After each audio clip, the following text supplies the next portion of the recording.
You know what? The great thing is I've known Cody since he was, young teenager. Cody's, a lot of people know the history of Cody as an amateur athlete. He was a great high school wrestler, two-time state champion. He went to Glacier High School, which was the same area which I live, and a lot of people know I used to be a school teacher before I got into wrestling full time. And actually, once WCW got bought out, I turned down an opportunity for WWE, which was just a modest offer they had made me. I'm not saying I turned down any great deal, but the main reason I turned it down was because one of my best buddies, Steve Day, who was Cody's wrestling coach, offered me a position to come back into teaching at the high school. And at that time, as I just to kind of explain with Dusty starting Turnbuckle Championship Wrestling, that actually was a deal that I wanted more than I didn't want to. I'd been on the road so much for 5 years that I was looking for a little bit of a break. So I took the teaching job and the security of the teaching job, but I was still able to work with my childhood hero. And through that, I got to know Cody more and more because, like I said, one of my best buddies was a wrestling coach. And then my other best buddy, Luther Biggs, who went to WCW, went to the power plant, was Cody's freshman football coach. So we all just, all the world, and he was wrestling with Turnbuckle. So our worlds kind of came together. And so, I've seen Cody grow up from from around a 15-year-old kid to the professional, grown man he is today. And he's a great businessman. He's obviously a great professional wrestler.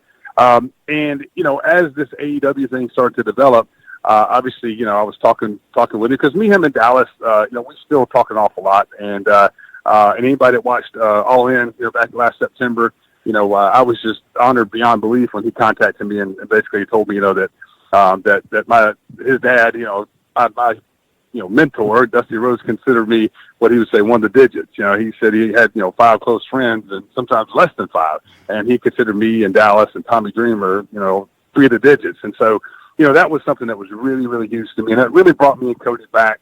Because, Cody wasn't living in Atlanta really before then. And so once you moved back to Atlanta, we were able to really spend some more time together. And then, I have my wrestling school here in Atlanta with my business partner, Mike Tulari. Yeah. It's called the One Fall Power Factory. And Mike's wrestling name was QT Marshall, which most people know him as that.